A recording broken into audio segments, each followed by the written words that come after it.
UP के फतेहपुर जिले में 2 दिवसीय दौरे पर आए सपा के राष्ट्रीय अध्यक्ष अखिलेश यादव ने मीडिया से रूबरू होकर ओम प्रकाश राजभर पर चुटकी लेते हुए प्रधानमंत्री और मुख्यमंत्री को सबसे झूठा कहा था और मुख्यमंत्री को कहते थे कि चल सन्यासी मंदिर में खाली अपनी बजाने के लिए कह रहे हैं। घोसी विधानसभा चुनाव में वहां की जनता पहले ही मन बना चुकी है कि बीजेपी को सबक सिखाएगी। उन्होंने केंद्र और प्रदेश सरकार पर तीखा हमला बोलते हुए कहा कि जनता को लगा कि बीजेपी वाले उन्हें सोना देंगे, लेकिन प्रधानमंत्री जो वादा करके गए हैं जिससे उन्हें फायदा पहुंचेगा, लेकिन इस सरकार में आने के बाद विद्युत के बिल आते ही करंट के झटके लगते हैं। आम जनता से लगातार किसानों को, लेकिन उन्हें लाइट नहीं मिलती है। प्रदेश की व्यवस्था को नहीं चला पा रहे हैं, एम्बुलेंस को नहीं चला पा रहे हैं, मेडिकल कॉलेज जो पहले से बने हुए हैं उन्हें तक नहीं चला पा रहे हैं, जो बन रही हैं उन्हें भी नहीं चला पा रहे हैं। उन्होंने कहा कि यह लोकतंत्र को खत्म करने की साजिश है। प्रेस के लोगों को आज़ादी है, कल को बोलने से रोकोगे, फिर प्रेस का चुनाव आयोग में अपना आदमी बैठाकर एक परिवार के वोट 4-6 बूथ में डाल देंगे। अखिलेश ने बीजेपी पर तीखा हमला बोलते हुए कहा कि लखनऊ से बांधा जाते समय जाते कितने जगह बाजारों में सांड से टकराते हुए वह बचे हैं। बीजेपी के लोग जानबूझकर मुख्यमंत्री के इशारों में डीएम से उनके रथ के आगे सांड छोड़ देते हैं, जिससे उनका रथ टकराया जाता है, जिससे यह कार्यक्रम फ्लॉप हो जाता है। वहीं उन्होंने कहा कि जो सड़क बनाई गई है भ्रष्टाचार की भेंट चढ़ गई है। इस सरकार में महंगाई ने जनता की कमर तक तोड़ दी है। इस बार 2024 के चुनाव में इन्हें उखाड़ फेंकने का काम किया जाएगा, लेकिन लाल किले से कही हुई बात जनता के साथ धोखा है। जनता उनसे 17 साल का हिसाब किताब मांगेगी और उनसे पूछेगी कि उनके सांसद और विधायक से क्या बदलाव आए हैं उनके जीवन में। वहीं उन्होंने एक माफिया के पक्ष में उत्तर देते हुए कहा कि यह सरकार कोर्ट को गुमराह कर विपक्ष के नेताओं को सजा दिलाने का काम किया जा रहा है, जबकि सपा नेता हाजी रजा के खिलाफ गैंगस्टर सहित कई आपराधिक मुकदमे दर्ज हैं। जिला प्रशासन ने जिला बदर तक कर दिया है, जिसके बचाव में अखिलेश यादव शब्द का इस्तेमाल कर रहे हैं। जिला बदर की कार्रवाई होना चाहिए, ऐसा वह कह रहे हैं। लाभ मिल जाता है, जनता को लगा कि बीजेपी वाले इन्हें सोना देंगे, इनकी खेती बाड़ी को इतनी मदद करेंगे कि घर घर में सोना होगा, क्योंकि ये सोने की चिड़िया याद दिलाते थे भारत को। और लोगों को लगा कि ये प्रधानमंत्री कह के जा रहे हैं कि बिजली को लेकर के कि ये दिवाली और ईद, कब्रिस्तान, शमशान, लोगों को लगा कि शायद इनकी सरकार आएगी तो बिजली सस्ती मिलेगी और 24 घंटे बिजली मिलेगी। बताओ बिजली आती कब है फतेहपुर में और जाती कब है?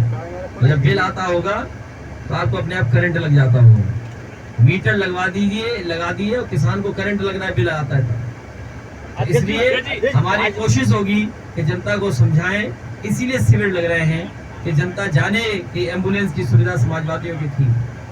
अगर एम्बुलेंस की सुविधा और बेहतर हो जाती, इन्होंने जिला अस्पताल और बेहतर कर दिया होता। मेडिकल कॉलेज से दूर, आप लोग पत्रकार यहीं के हैं, मेडिकल कॉलेज ये कभी नहीं चला पाएंगे। जब बांदा का नहीं चला पा रहे, लखनऊ का नहीं चला पा रहे, केजीएमयू में स्टाफ शॉर्टेज है, लोहिया इंस्टीट्यूट में शॉर्टेज है, अटल बिहारी वाजपेयी जी के नाम पर यूनिवर्सिटी बनी है वो अभी तक पूरी नहीं हो पाई, कैंसर इंस्टीट्यूट में स्टाफ नहीं है, तो सोचो फतेहपुर में कल स्टाफ आएगा। तो मेडिकल कॉलेज चलाएंगे नहीं, जिला अस्पताल ठीक नहीं करेंगे, तो ये चाहते गरीबों को इलाज हो ही ना, वो बीमारी में ऐसे ही मर जाए। तो इसीलिए अपने जागरूक कार्यकर्ताओं को कर रहे हैं, जिससे समझाएं गरीबों को कि बीजेपी के लोग झूठ बोलते हैं, हिंदू मुसलमान में दरार पैदा करते हैं, भाई भाई को लड़ाते हैं, इसीलिए ये दरार जीवी है, इनसे सावधान रहिए। धन्यवाद देना चाहता हूँ। वही हमारी पार्टी के बहुत ही वरिष्ठ विधायक और बहुत ही सम्मानित थे देवेंद्र सिंह जी का धन्यवाद देता हूँ, और उनके बेटे का, उनके परिवार के जितने सदस्य हैं, शिक्षक होंगे, छात्र हैं और इस संस्था को चलाने वाले सभी सहयोगों का धन्यवाद देता हूँ कि जहाँ मुझे आपसे बातचीत करने का मौका मिल रहा है। हमारे साथ लखनऊ यूनिवर्सिटी के प्रोफेसर सुनीत पवार जी हैं। हम लोग लगातार पिछले 3 दिन से बांदा फतेहपुर के कार्यक्रम कर रहे हैं। बांदा लोकसभा फतेहपुर ज़िले के अंदर जो लोकसभाएं आती हैं उन क्षेत्रों के कार्यकर्ता जो बूथ स्तर के हैं और जिस तरीके से हम लोगों ने संगठन को बांटा है सेक्टर में, बूथ में, जोन में, या संगठन जो हमारा संविधान कहता है उसके हिसाब से सभी कार्यकर्ताओं को एक साथ शिविर में प्रशिक्षण देने का काम कर रहे हैं। और इसलिए दे रहे हैं क्योंकि आने वाले समय की जो चुनौतियां हैं वो हमारे कार्यकर्ता जाने और उन कार्यकर्ताओं के माध्यम से उन चुनौतियों के बारे में जनता तक पहुंचाएं। यूँ तो हम लगातार इस बात को लगातार कहते हैं कि लोकतंत्र को खतरा है, संविधान को खतरा है, बाबा साहब भीमराव अम्बेडकर जी ने जो अधिकार दिए हैं उनको खतरा है। लेकिन जिस तरीके से भारतीय जनता पार्टी काम कर रही है, न केवल खतरा है, आने वाले समय में हो सकता है वोट देने का अधिकार भी ये सरकार छीन ले। और चुनाव आयोग में जिस तरीके से हस्तक्षेप करके पहले जो व्यवस्था थी उसको बदल करके पूरा कंट्रोल अपने हाथ में लेने का मकसद यही है कि लोगों के वोट का अधिकार छीन लें।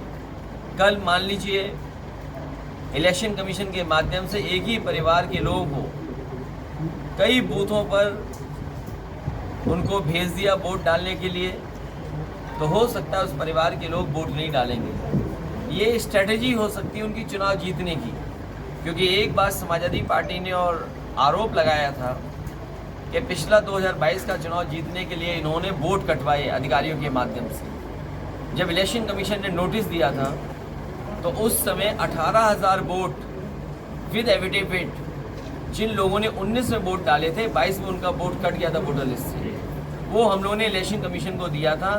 आज भी इलेक्शन कमीशन ने उन दोषी अधिकारियों के खिलाफ कोई कार्रवाई नहीं की। और फिर लाल किले से जो बात कही जाए वो पूरी ना हो, किसानों की आय दोगुनी होना, हर गरीब का घर हो जाना, हर गरीब का घर ऐसा हो जो शौचालय भी उसके घर पे हो जाए, बिजली सस्ती उपलब्ध कराना, करोड़ों नौकरी दे देना, दुनिया में भारत को न जाने कितनी ऊंचाई पे पहुंचाने का संकल्प। लेकिन जब हम पीछे मुड़ के देखते हैं तो हमारे किसान के साथ सबसे बड़ी लूट हुई है।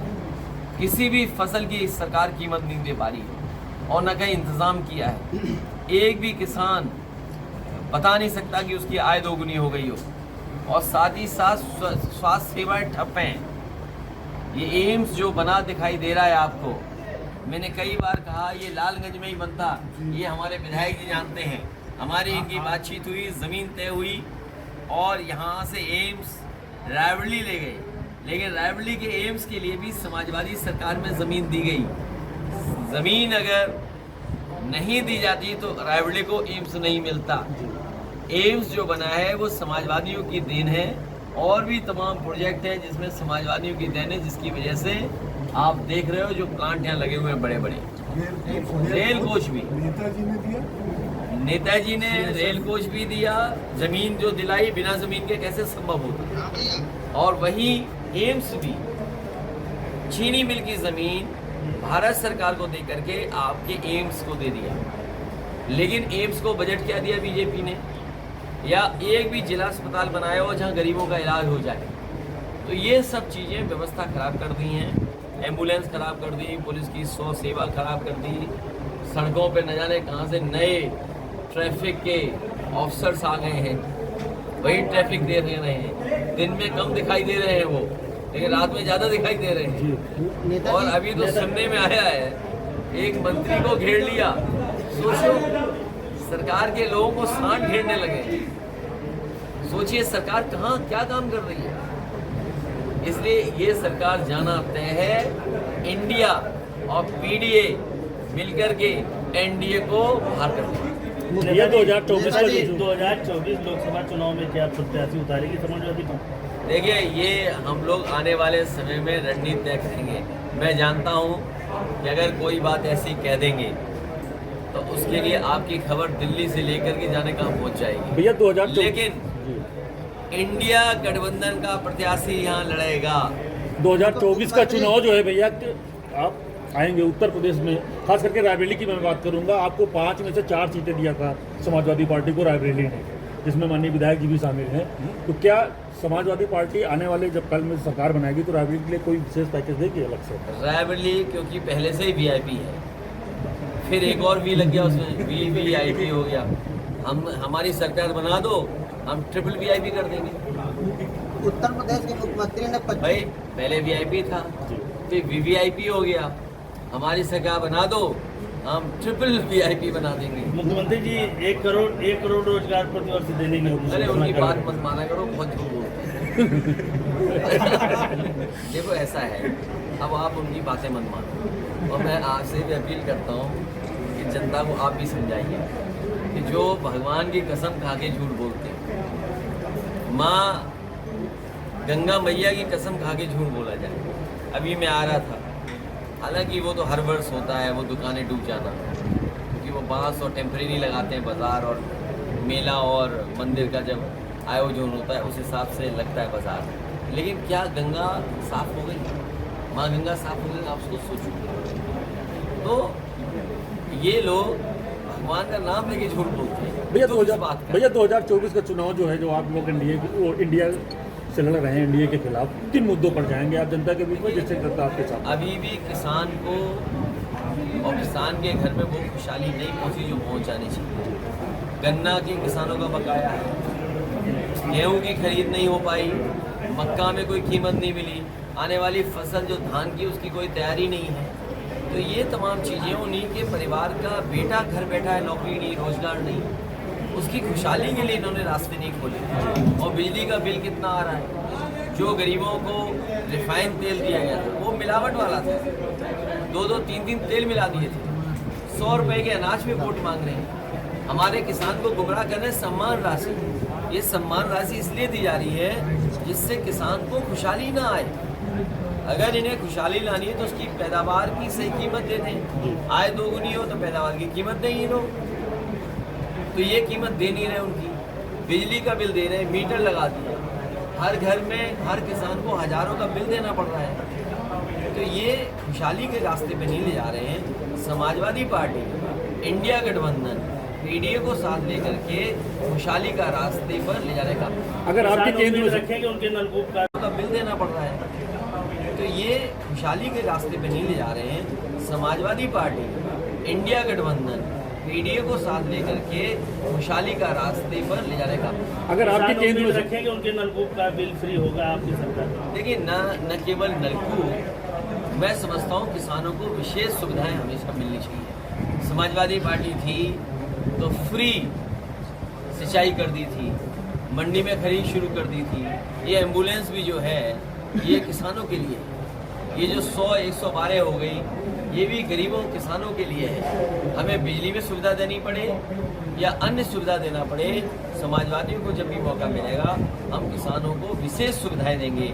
उसमें चाहे सिंचाई की हो, बीज की हो, खाद की हो, उनकी खरीद की हो पैदावार की, और चाहे बिजली की सुविधा हो, इलाज की हो, उनके जानवरों को रख रखाव की सुविधा हो।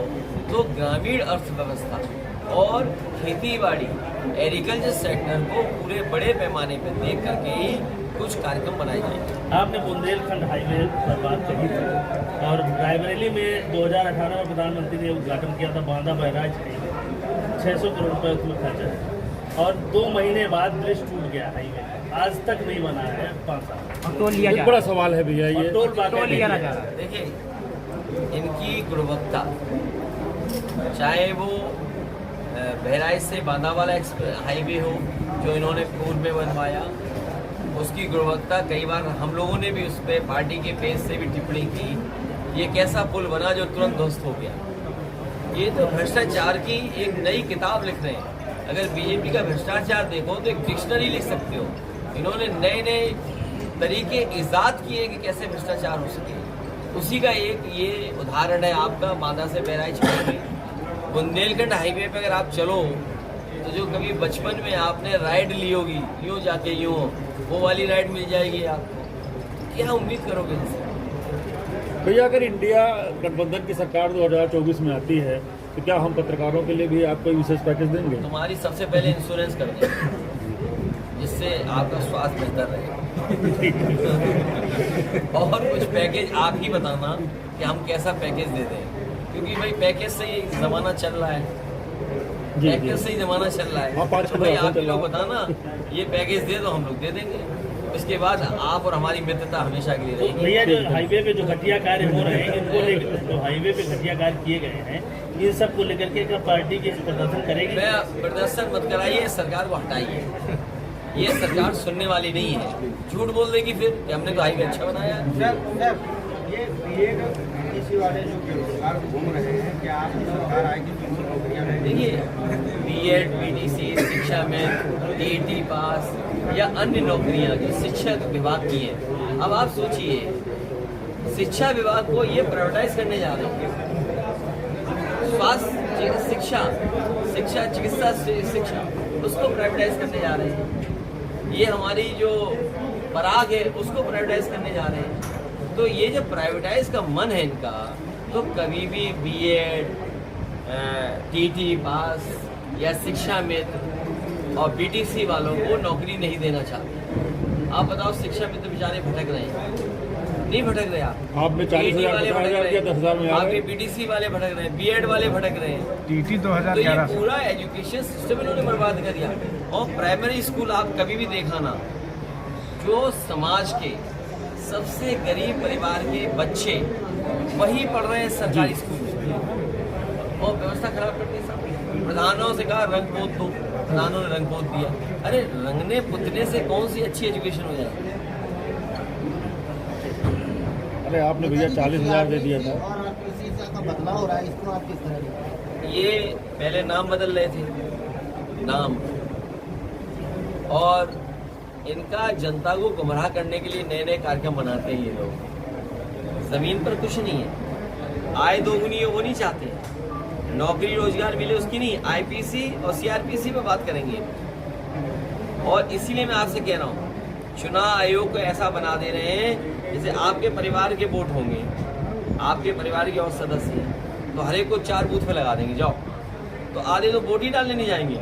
तो आईपीसी सीआरपी से ज़्यादा खतरा चुनाव आयोग में जो अपनी कंट्रोल करना चाहते हैं वो है। अगर चुनाव आयोग में अपने हिसाब से कंट्रोल कर लेंगे तो चुनाव क्या बचेगा? बाबा साहब ने जो हमें अधिकार दिया एक वोट का, वो अधिकार खत्म। आपको क्या लगता है आईपीसी सीआरपीसी क्यों बदल रहे हैं?